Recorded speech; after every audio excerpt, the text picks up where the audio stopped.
Fourth essay in the book is The New Misandry by Joanna Russ. Gee, isn't it awful for women to hate men? Of course, lots of men despise women, but that's different. Woman-hating isn't serious. At worst, it's eccentric. At best, sort of cute.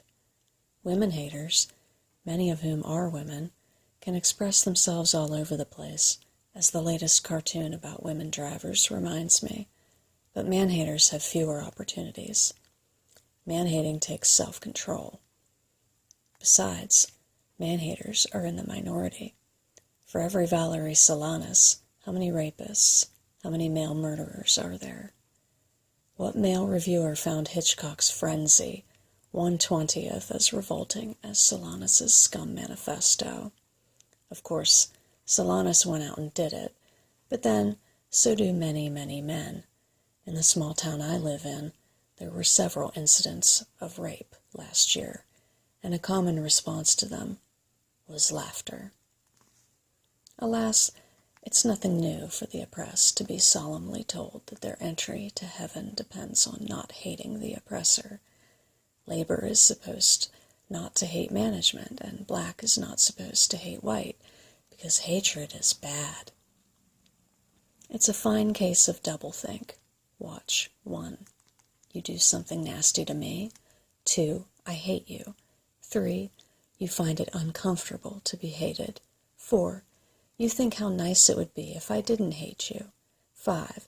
You decide I ought not to hate you because hate is bad. 6. Good people don't hate. 7.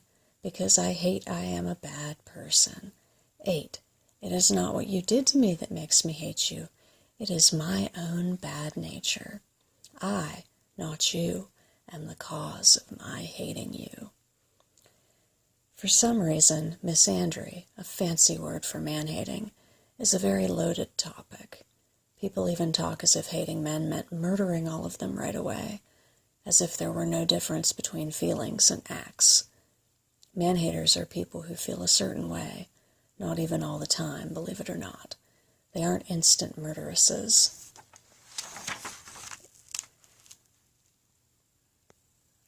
If misandrists were the uncontrolled, ravening wild beasts they're supposed to be, they would have been strangled in their cradles. Surely very few of us are seriously afraid that battalions of ardent feminist misandrists will come marching out of the sunrise to castrate every man between here and California, though the jokes that are told seem to indicate we think so.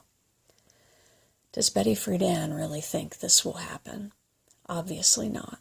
Does Jill Johnston? Hardly. Yet Jill Johnston provokes such extraordinarily virulent abuse that she must be hitting a nerve of some sort, and Betty Friedan recently accused Gloria Steinem, of all people, of, what? Hating men. A serious charge.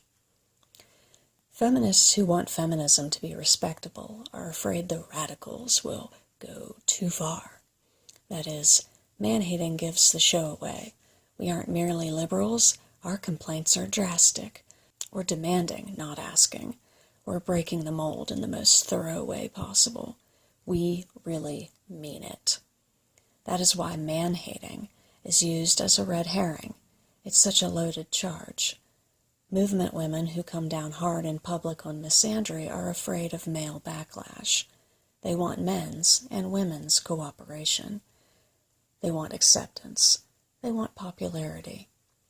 Second, there are women who feel that their own choice of a lifestyle, living with a man, sleeping with a man, working with men, loving a man, is somehow impugned or rendered invalid by women who hate men. The second group, of course, feels exactly the same way about the first group, but that's been going on for years. The novelty is that the conventional, socially approved choice is now open to question at all. Americans seem to be acting this way lately. We don't love ourselves enough to value our choices without some kind of outside sanction. So we deprecate others lest they deprecate us, even by implication. Perhaps the most important cause of the fear of misandry is the awfulness of facing the extent to which misandry and misogyny are an inescapable part of the texture of our lives. It is all right to joke about the battle of the sexes, but we must not take it seriously for the paradoxical reason that it is too serious. Every man is a misogynist. How can he help it? And every woman is a misandrist. How can she help it? The misandry, of course, is far, far worse than the misogyny, thus giving us a clue as to who the aggressor is in the battle. While every woman is not Valerie Solanas, Solanas is every woman. This means that nobody can escape the general situation. True, some employers are nicer than others, but a job is still a job. True, the enemy isn't shooting a Yossarian in particular, but they're still shooting at him. We are all, to a very large and uncomfortable degree, prisoners of the institutions in which we live. Being forced to endure awful things is bad enough. We are forced to feel awful things, too. It is truly horrible to realize how much stunting and deformation has been forced upon us. It is so much easier to say that everything, as Perlman puts it, is leeches and cream, that all women really love men, that only sick women hate men. It is even getting so that to say something is the wrong thing to do in a practical, tactical sense carries overtones of moral condemnation. Hence Friedan's condemnation of Steinem et al. If you are to accept there are women who do indeed openly hate men, and that they hate men either because they have hit extreme but characteristic circumstances, or because they are more clear-sighted than the rest of us, that means you must accept misandry as a possibility for all women. If you are a woman, that means you must accept misandry as a possibility for yourself. If you are a man, this acceptance means you must accept the possibility of woman's hatred as a rational response to a bad situation, and that you must not get aggrieved at it. To accept misandry is to perceive what dreadful messes are made of our lives, even if we are lucky enough to escape the worst effects of our social structure. There are two kinds of women who never hate men, the very lucky and the very blind. I think we ought to decide that man-hating is not only respectable but honorable. To be a misandrist, a woman needs considerable ingenuity, originality, and resilience. A misogynist requires no such resources. Our men are brought up to hate us. It is the unconventional, intelligent, sensitive, truthful, original man who can get out from under that tyranny and love women. We are brought up to love our men, uncritically and in fear of the consequences if we don't. I'm not talking about this or that particular man, but men as a group. The doctrine that men ought to be accepted or rejected as individuals is a lifesaver to women who are horrified by man-hating. But these very women know perfectly well that the issue is a class issue. They themselves argue that men are wonderful, that men are good, i.e., they almost always accept the class terms of the argument until some other person gets them off the hook by bringing in the individualist argument that people must be judged singly, and then sliding imperceptibly into the stand that people do not belong to groups or classes at all. It is the unconventional, truthful, sensitive, intelligent, original woman who can get out from under that tyranny and see clearly that to be discriminated against, patronized, belittled, frustrated, limited, treated without respect, and taught that one is not important are hardly breeding grounds for love. It's possible to reject misandry as a tactic, or even choose to suppress it in oneself, and yet to accept the misandrists themselves. This would involve recognizing misandry as a permanent possibility in every woman's situation, and therefore in her life. It would mean not being nervous about what men would think of those awful man-hating women. It would mean criticizing man-haters, if at all, in private. Women's situation with respect to men isn't just oppressive, it's terribly confusing. As Virginia Woolf says, neither flattery, affection, ease in her company, nor love will prevent a woman from being put in her place. Bad things happen not only when the subordinate gets uppity, but when the superior gets irritable and wants somebody to take it out on. We all admire the delicate realism of the cartoon in which boss yells at husband, husband yells at wife, and wife yells at child. That child had better have a dog. That bad things are done to you is bad enough. Worse is the doublethink that follows. The man insists, often semi-sincerely, though he has some inkling of his motives, because if you question them, he gets mad, that 1, he didn't do anything, you must be hallucinating. 2, he did it, but it's trivial, and therefore you're irrational, hysterical, to resent it or be hurt. 3, it's important, but you're wrong to take it personally because he didn't mean it personally.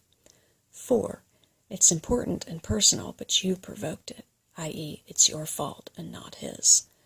Worse still, he often insists on all of them at once. In this sort of ideologically mystified situation, clarity is crucial. Let us get several things clear. Hurting people makes them angry.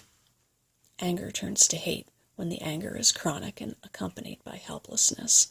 And although you can bully or shame people into not showing their anger, the only way to stop the anger is to stop the hurt. The cure for hate is power.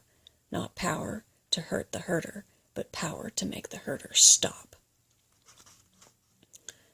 It is a mistake to think that man-hating is a delicate self-indulgence. It's very unpleasant, nor is it a pathological rarity. Nothing could be more common. Go look at popular art meant for women, romance magazines, women's movies, modern gothics, where there is no disguised revenge as there is in the presentation of the stupid, feeble males of the old radio soaps. There is abundant helplessness, pain, and self-hatred. I find hating others morally preferable to hating oneself. It gives the human race a backbone. It is the first of all the biological virtues, self-preservation, and it takes more bravery than you might think. And before you sneer at self-preservation and declare that self-immolation is wonderful, especially for women, remember that self-sacrifice is a virtue always forced on oppressed groups. Some women twist the virtue of self-sacrifice and love into weapons for themselves, i.e., the guilt-making, I sacrificed everything for you, and the more loving than thou crowd, who treat a spontaneous emotion as if it were a cultivated moral characteristic. They are very snotty to women who don't love as much as they do. Why is man-hating so dreadful? Because it is easier for everybody, male and female, to demand saintly purity of the oppressed than to tee off on the oppressor. It's about time we stopped worrying about whether feminists are saints. They're not, quite predictably. And it's also time to scotch that perennial silliness about avoiding change because change will provoke a backlash. Change always provokes a backlash. If you meet with no resistance, you're not doing your political job. As Philip Slater says in The Pursuit of Loneliness, backlash is what happens when people find out that change means change. Pious statements that feminism is really very moderate and harmless aren't going to deceive anybody for long. The radicalism of a cause doesn't come from the individual wishes of a few well-known leaders, but from the situation in which large numbers of people find themselves. Feminism is radical. Those who don't want to be that radical are finding themselves either outstripped or ignored. They become, sadly, the darlings of an establishment which likes them for all the wrong reasons. To condemn misandry is to have higher standards of conduct for women than for men. It is to be so frightened about feminism per se that not a taint of ordinary human corruption can be allowed into it. It is to accept the idea of oppression only on the condition that the real ugly effects of oppression be denied. It is to consider feminism a moral movement and not a political movement. Men are okay, but we've got to be better. Isn't that what we were trying to get away from in the first place?